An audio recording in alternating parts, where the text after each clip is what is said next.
So yeah, thanks for talking to me today, Stephen. First thing I wanted to ask you about was your nickname. I bet you get asked that quite a lot. It's quite unusual, so I'm intrigued to find out where it's come from. I don't. It's kind of a funny one because when I was younger, I don't know, about 16, I used to train at this gym, and it was full of like, I don't know, like 30-odd-year-old like working class men, and like I was quite quiet, and whatever. So I'd like go in and that, and then all of a sudden, I don't know why they started calling me Clock Tower. Okay. I don't know what they got it from, but stuck, and then I kind of kept it. And then when I first turned amateur, and we went to fight shows and that, they asked for nicknames and that, so I started putting it down as Clocky T and stuff like that as a bit of a laugh. And then next minute it got sent off to psychology, and then it's now my nickname. Yeah, it's great. It certainly made you stand out to me because I was like, well, he's got a T in Stephen, but I don't know why he's picked that out of all the letters. So it definitely makes you stand out if that's the reason. Clocky T, yeah. I like it.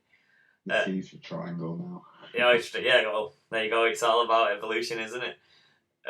So this will be your 8th professional fight in 2 years? Is that right? Yeah, eight fight, yeah. Yeah, and your last one was in May?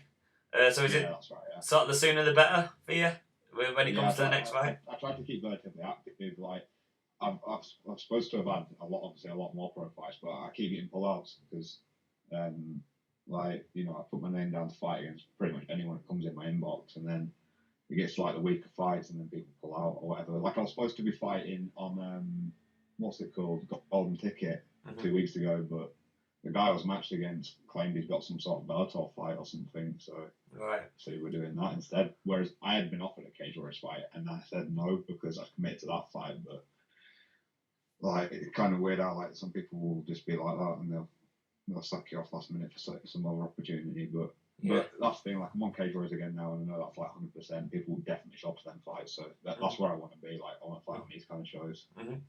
And I've watched a couple of your fights. You seem quite a well-rounded fighter.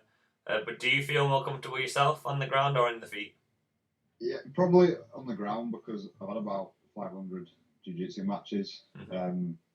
Because I've been competing in jiu-jitsu for about 10 years now, and obviously now I compete at like quite a high level as well. Like, I'm going to the European no-gi week after my fight. Right. And then if I do well at that, then I might get a credit card and go to Wales in Anaheim in December. Because I feel like I'm getting about that level now where, you know, I should be at these big ones. Yeah. So yeah, just I like on the ground now. I feel, you know, I've got some certain submissions which I feel like are quite difficult for the rest. You know, like maybe the rest of the division to defend, because like you kind of have to roll with me to be able to get used to them, kind of thing. So yeah, like leg locks and chokes are kind of my thing. And I did watch that last fight against Anthony O'Connor. Quite an interesting up and down scrap. I fought Anthony before. Okay. That was a rematch. Right. You opened him up with some good shots, didn't you? And I was just trying to get a sort of idea. In the third round, you had your back. You were on the ground. You looked quite exhausted. Strong. Like, that's the thing. Like, we fought before, and he knew like I wanted to be in full guard because that's where I'm most dangerous. Yeah. And then he didn't want to be there, but at the same time, it was like, you know, it was cut open and that, so he just holding top position, and it was hard. I couldn't get back up. Like, he was pretty strong. But then the day after that, like, I went to the Manchester Open and I won that, and I beat last year's European champion in the final of that. Yeah. So, and he didn't feel strong at all. So it's like, it just showed how hard pro MMA is compared to like jiu-jitsu, because people are just 10 times stronger in that. Cause you know, people want, you know, when there's a crowd and it's a fight, it's like people become more resilient. In that third round, when you're on the ground, when he's got your back there, and you're sort of exhausted, what's going through your mind at that time? I knew like if I could get him into full guard, then I'd have a chance to triangle him. Like I did in the first fight, it was a lot like the same. Like he had my back like that, but I managed to somehow get him into full guard, and then I triangled him. But then that time he was really on it, and that like I think I was a bit dazed as well. Like he hit me with some uppercut thing before that, and then but yeah, I was just trying to get to full guard. That's what I was thinking. Like, if I can just get into full guard, I might be able to pull out a late win here, because I've done that before in amateur fights. but yeah, I can't get him to fall guard. He did a good job. Like he did a really good job in that rematch. So fair play to him. I may be wrong. I can't see any time that Cage Warriors came to Manchester. Do you know of any events in Manchester, or do you know the reason why they don't? I think because obviously like I don't know, there's many Manchester-based Cage Warriors fighters then, but now obviously we've got like a lot like my Jack, he's on the bantamweight title, you know.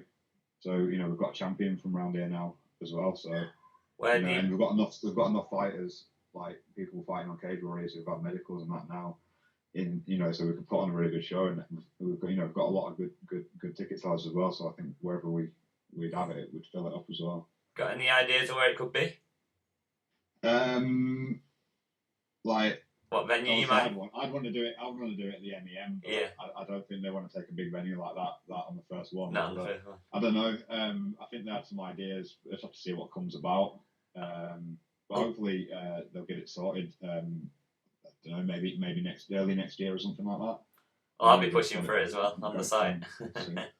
But I was going to suggest the Victoria Warehouse. That has a lot of boxing.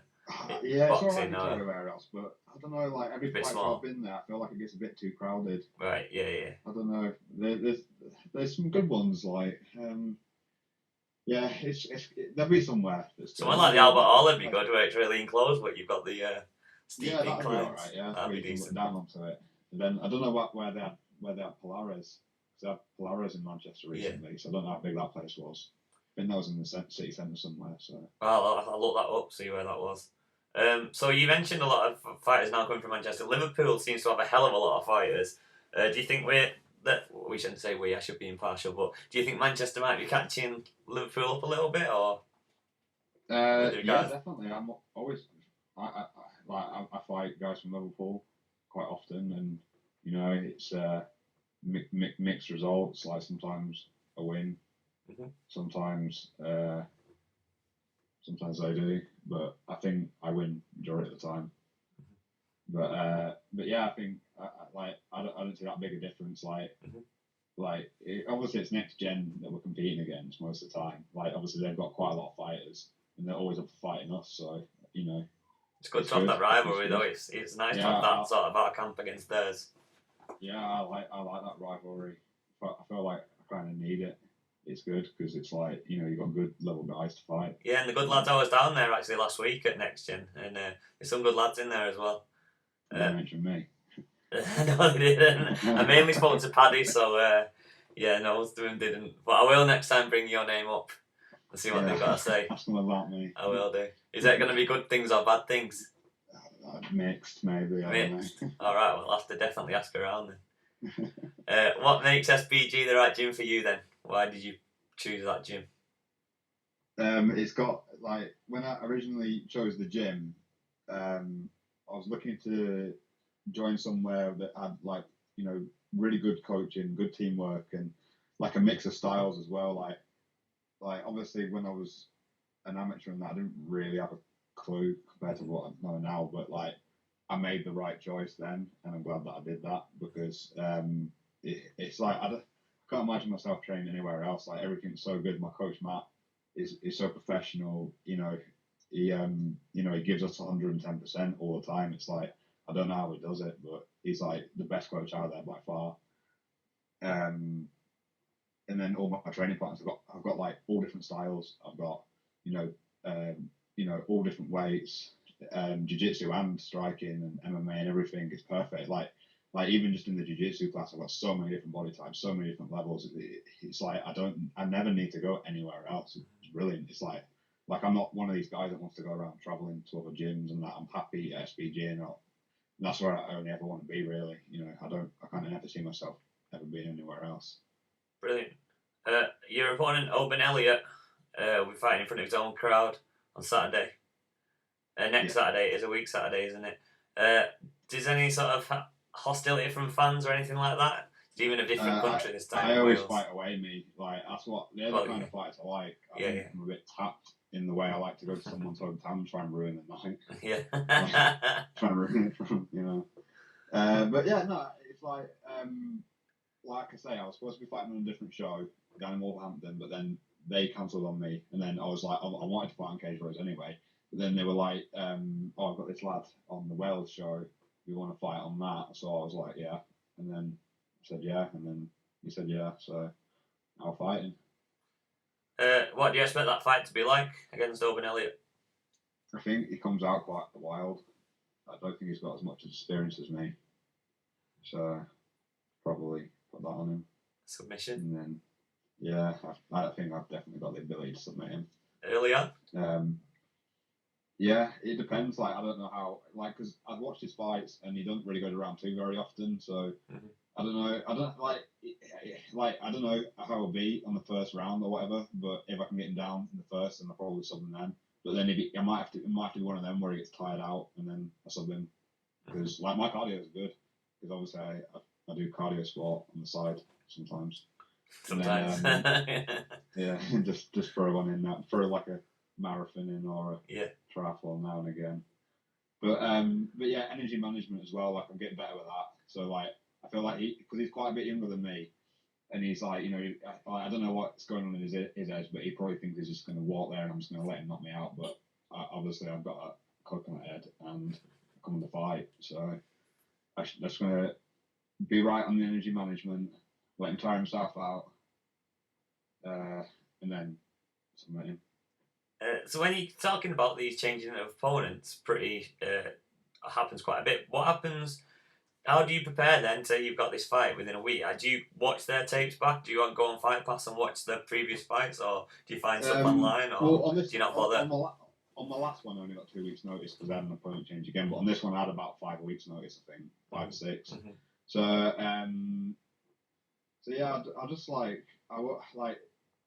my coach Matt, he has like some ideas of like, you know, what we want to be doing in the fight. So I just listen to Matt really. Like I don't like to be one of them guys that like thinks he knows best and, you know, and does this and that. I like to listen to my coach and do what he says. Well, try to do it anyway. So Matt will probably do a lot of the background work on what to expect, and you'll sort of follow his guidance on that. I still watch the fights. I still watch Oban's fights, and I try and get I try to watch them quite regular as well because I like to be able to feel his like rhythm and timing and you know, like know what. Like I like to like know in my head like what he goes to throw and what he subconsciously does, because in the fight when there's pressure and stuff like that, he's still going to do the same things. Like even if he's like watches this interview and like, oh, Clocky knows I'm going to do it, but it's like, you know, still be the same or whatever. But the same for me. I probably do certain things. I feel like I'm a bit more unorthodox though, because like I feel like not a lot of my fights look the same. They all look quite different, but most of them end with me trying to sub somebody. Okay, well I'm going to let you go. I'm not going to keep you too long. I just wondered, would you be happy to come back on after the fight and we can break it down a little bit? Yeah, definitely. We'll have another chat. I like the media attention. Yeah. So just before you go, let's hear what the future's got for you. What's the future for Clocky T? So I'm gonna win this fight, submission. Then I'm gonna go to the Europeans, be a European champion at Nogi, and then come back, and I don't know like who else there is in the division, but probably try beat a couple more guys, and then ask for the belt, and then do what everyone else does, fight a guy that's been kicked out of the UFC, hopefully beat him, and then get in there as well. Well, on to a happy life of clock angling, like high level people. Yeah, man. Well, I wish you the best of luck.